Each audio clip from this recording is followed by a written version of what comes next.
आप देख रहे हैं SK TV। दोस्तों, एक तरफ मस्जिद और घरों में हज़ारों लोग एतकाफ़ की रूहानी इबादत में मशगूल हैं, दूसरी तरफ सड़कों पर माशी बहरान के ख़िलाफ़ शदीद मुज़ाहरे जारी हैं। क्या ये महज मुआशी एहतजाज है या कुर्ब क़यामत की उन अजीम आजमाइशों का आगाज़ है जिनका ज़िक्र अहादीस मुबारका में हज़रत इमाम महदी अलैहिस्सलाम के ज़हूर से पहले आया है? सिक्योरिटी फोर्सेस और मुजाहिरीन के दरमियान झड़पें, अमवात, गिरफ्तारियाँ, अमेरिका की तरफ से खुलकर धमकियाँ, ईरान की तरफ से प्रीएम्प्टिव हमले की वार्निंग।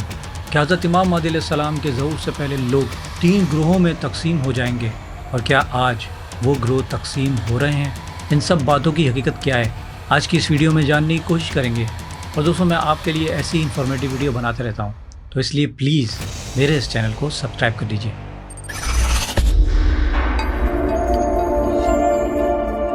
दोस्तों, कुर्ब क़यामत के हालात की एक ख़ास तरतीब होगी।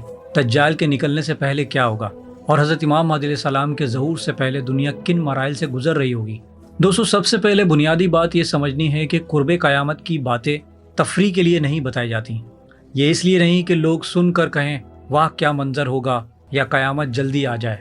बदकिस्मती से कुछ लोग इन बातों को उसी अंदाज में बयान करते हैं जैसे ये खुश आइंद चीज़ें हैं या एक तफरीह की बात है। हालांकि ऐसा नहीं है, ये इबरत का मकाम है। और हमारे प्यारे नबी हज़रत मोहम्मद मुस्तफ़ा सल्लल्लाहु तआला अलैहि वसल्लम ने ये बातें सिर्फ इसलिए बयान फरमाई कि हम अपनी ज़िंदगी का जायज़ा लें, अपने ईमान को मजबूत करें, अपने अमाल को दुरुस्त करें। क्योंकि जब हज़रत इमाम महदी अलैहिस्सलाम का ज़हूर होगा तो लोग 3 ग्रोह में तकसीम हो जाएंगे। पहला ग्रोह वो होगा जो हज़रत इमाम महदी अलैहिस्सलाम का ही इनकार कर देंगे या फिर जानबूझकर उनका साथ नहीं देंगे। हदीस के मुताबिक उनका ईमान इंतहाई कमज़ोर हो जाएगा।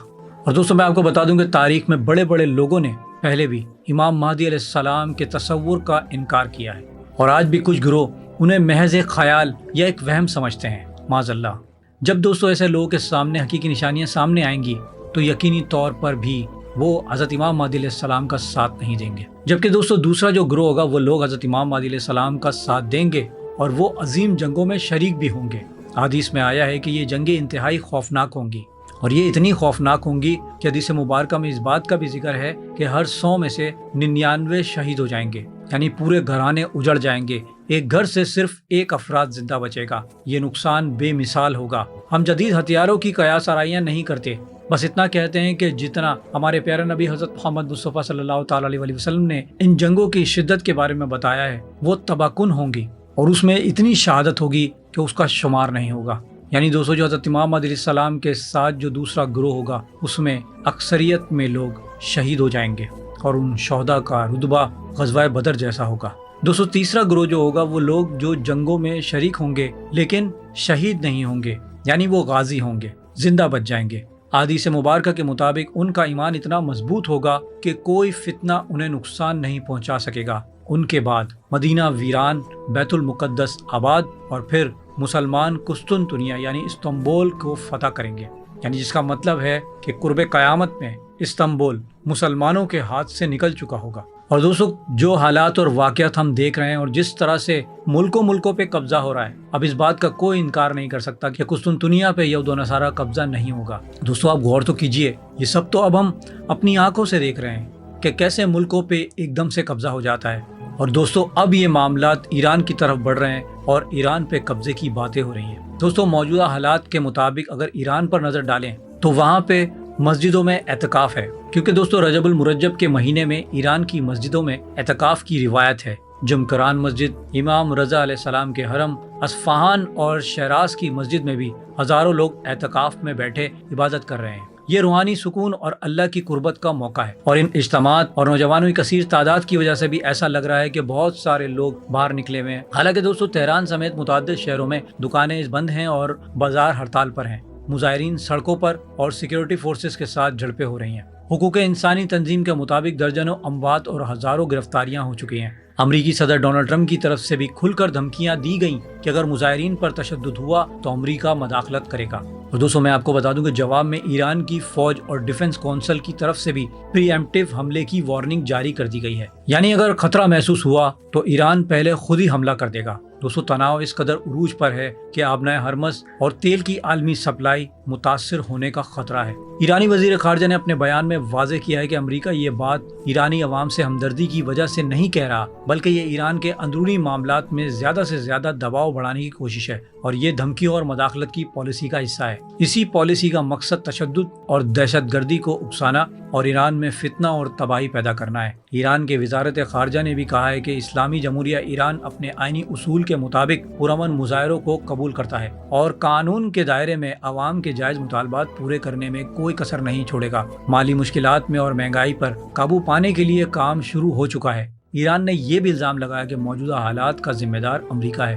برسوں سے ایران پر عائد پابندیاں ہی ان حالات کی وجہ ہیں۔ ایرانی الزام یہ ہے کہ امریکی حکومت جو کچھ آج ایران کے خلاف کر رہی ہے وہ صرف معاشی جنگ نہیں بلکہ نفسیاتی جنگ ہے۔ جھوٹی معلومات اور پروپیگنڈا پھیلانے کا میڈیا مہم، فوجی مداخلت کی دھمکیاں، تشدد اور دہشت گردی بھڑکانے کا منصوبہ ہے۔ اور ایران کہتا ہے کہ سال 1953 میں بھی امریکہ اور برطانیہ نے ایران میں یہی کچھ کیا تھا۔ اسلامی انقلاب کے بعد عراق میں صدام حسین کی حمایت کی تھی اور ایران کو 8 سال تک جنگ میں الجھایا گیا۔ وزارت خارجہ نے زور دیا کہ عالمی برادری کو چاہیے کہ وہ امریکہ کی یک طرفہ معاشی پابندیوں کی غیر قانونی اور غیر انسانی نوعیت پر توجہ دے، کیونکہ یہ براہ راست ایرانی عوام کے انسانی حقوق، روزی روٹی اور روزمرہ زندگی کو نشانہ بناتی ہیں، جو کہ انسانیت کے خلاف جرم ہے۔ اور دوستوں میں آپ کو بتا دوں کہ اسی دوران ایرانی فوج کی طرف سے یہ بیانات بھی آ رہے ہیں کہ ایران اب زیادہ انتظار نہیں کرے گا بلکہ حملہ کرے گا، وہ بھی پری ایمپٹیو حملہ۔ پری ایمپٹیو حملے کا مطلب دوستوں یہ ہوتا ہے کہ پہلے سے حملہ کرنا، یعنی دشمن کی کسی بھی کارروائی سے پہلے ہی اسے کمزور یا الجھا دیا جائے۔ ایرانی فوج کے سربراہ میجر جنرل امیر حاتمی نے ملک کو براہ راست نشانہ بنانے والے بیانات پر پری ایمپٹیو حملے کی وارننگ دی۔ ان کا اشارہ ٹرمپ کی اسی دھمکی کی طرف تھا جس میں کہا گیا تھا کہ اگر تہران پرامن مظاہروں کو تشدد سے مارتا ہے تو امریکہ ان کی مدد کے لیے آگے آئے گا۔ یعنی ایران اب ڈیفینسو موڈ سے دوستوں نکل کر آفینسو رویہ اختیار کر رہا ہے۔ پری ایمپٹیو حملے کے معنی خود دفاع کا حق بھی ہے، یعنی حملے کو روکنے کے لیے پہلے سے طے شدہ فوجی کارروائی کی جائے۔ اور دوستوں میں آپ کو بتا دوں کہ ٹرمپ کو دی گئی وارننگ کے مطابق اگر ایران پہلے حملہ کرے گا تو اس کا براہ راست اثر آبنائے ہرمز یعنی اسٹریٹ آف ہارموز پر پڑے گا، جس سے عالمی سطح پر تیل کی سپلائی متاثر ہو جائے گی۔ دوستو ایران میں ایک طرف لوگ مسجدوں میں عبادت میں بیٹھے ہیں، دوسری طرف سڑکوں پر نظام کے خلاف آوازیں بلند، ایک طرف پرامن روحانی اعتکاف، دوسری طرف شدید احتجاج اور تناؤ۔ کیا دوستو یہ وہی فتنے نہیں اور وہی تقسیم نہیں جو احادیث مبارکہ میں بیان ہوئی ہیں؟ تو دوستو آپ کو کیا لگتا ہے، کیا موجودہ حالات اور مڈل ایسٹ کا تناؤ قرب قیامت کی طرف اشارہ کر رہے ہیں؟ کیا یہ عظیم آزمائشیں شروع ہو رہی ہیں؟ کیا امریکہ اور ایران کے درمیان تناؤ جنگ کی طرف جا رہے ہیں؟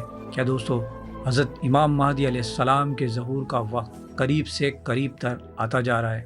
اپنی قیمتی رائے کمنٹ باکس میں ضرور دیجیے گا، اور اگر ویڈیو آپ کو پسند آئی ہے تو اسے لائک کریں اور شیئر کیجیے گا، اور اگر چینل آپ نے اب تک سبسکرائب نہیں کیا تو پلیز اسے ابھی سبسکرائب کیجیے اور بیل آئیکن پہ بھی کلک کر دیں۔